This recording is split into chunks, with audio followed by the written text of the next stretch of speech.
मसौड़ी गया तो मालूम हुआ कि वहाँ की जो विधायिका है मसौड़ी के रेखा पासवान राष्ट्रीय जनता दल का, उन्होंने अनऑथराइज्ड तरीका से बूथ में घुस करके हंगामा क्रिएट किए, बूथ को डिस्टर्ब करने की कोशिश किया।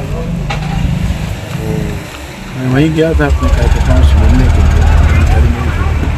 तो मैं वहाँ से निकल के आ रहा था, जमालपुर तेनेरी गांव है, वहीं से निकल के जमालपुर जब जा रहा था, पहले से 10-20 आदमी का घात लगाए बैठे थे। जैसे मेरी गाड़ी क्रॉस की 3 फायर की। दानापुर में हमारे महामंत्री पर हमला हुई, जो मंडल के महामंत्री हैं, रणवीर, और दूसरा एक और हमला हो गया, बुरी तरह से हमारा घर पर चढ़ करके वो पाली में नदमा गांव है, वहाँ मारने का काम है। वहाँ पर तो हमला ही हुआ ही। हार से बौखलाए हुए लोग, राष्ट्रीय जनता दल के लोग हमला कर रहे हैं। आज तक मेरे 40 साल के जीवन में मुझसे न कोई किसी को परेशानी हुई है, और हम तो सोच भी नहीं सकते थे कि मेरे पर फायर कर देगा। माननीय जो रामकृपाल यादव जी, उनके द्वारा एक लिखित आवेदन दिया गया है। उस आवेदन के आधार पर जो है हम अग्रतर कार्रवाई कर रहे हैं।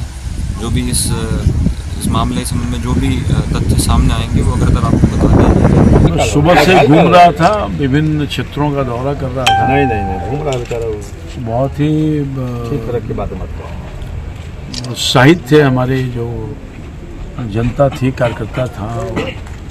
अच्छा आशीर्वाद लोगों ने दिया मुझको।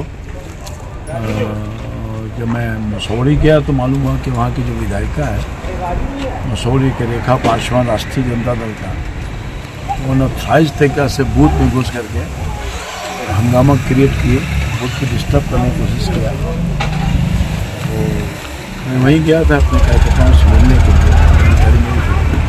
तो मैं वहाँ से निकल के आ रहा था, जमालपुर तेनेरी गांव है, वहीं से निकल के जमालपुर जब जा रहा था, पहले से 10-20 आदमी का घात लगाए बैठे थे। जैसे मेरी गाड़ी क्रॉस की 3 फायर की, और मेरे साथ जो कार्यकर्ता थे जो देख रहे थे, ये बगल के ही तेनेरी और बगल का ही इलाका में प्रोटेस्ट किए, तो लोगों ने हमला बोल दिया। फायर करने वाले लोग थे, पकड़ लिया उसको, रिवॉल्वर के बॉट से उसके माथे में फोड़ दिया, बहुत न्यूसेंस किया।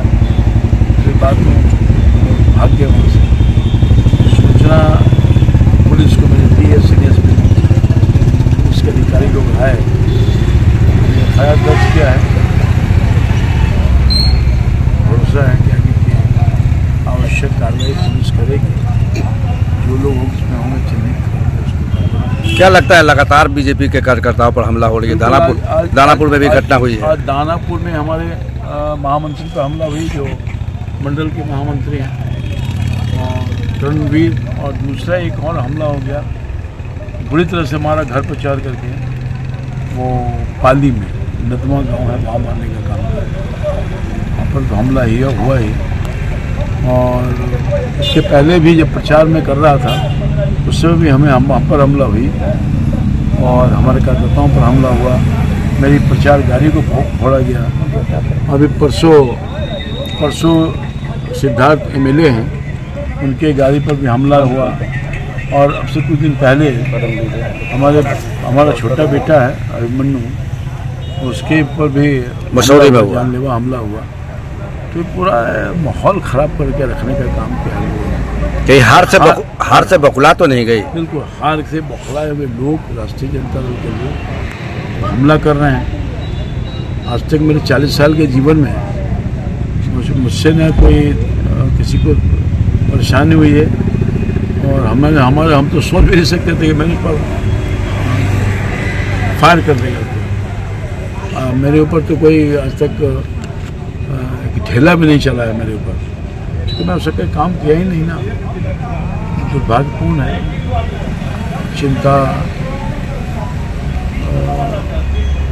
चिंतित हम हैं इसलिए कि और पता नहीं जल्द जब 4 तारीख को आएगा, अभी तो नहीं आया है।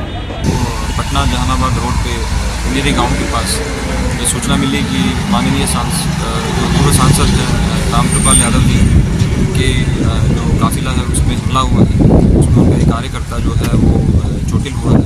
इस संदर्भ में माननीय जो रामकृपाल यादव जी उनके द्वारा एक लिखित आवेदन दिया गया है। उस आवेदन के आधार पर जो है हम अग्रतर कार्रवाई कर रहे हैं। जो भी इस मामले संबंध में जो भी तथ्य सामने आएंगे वो अग्रतर आपको बता देंगे, और जो भी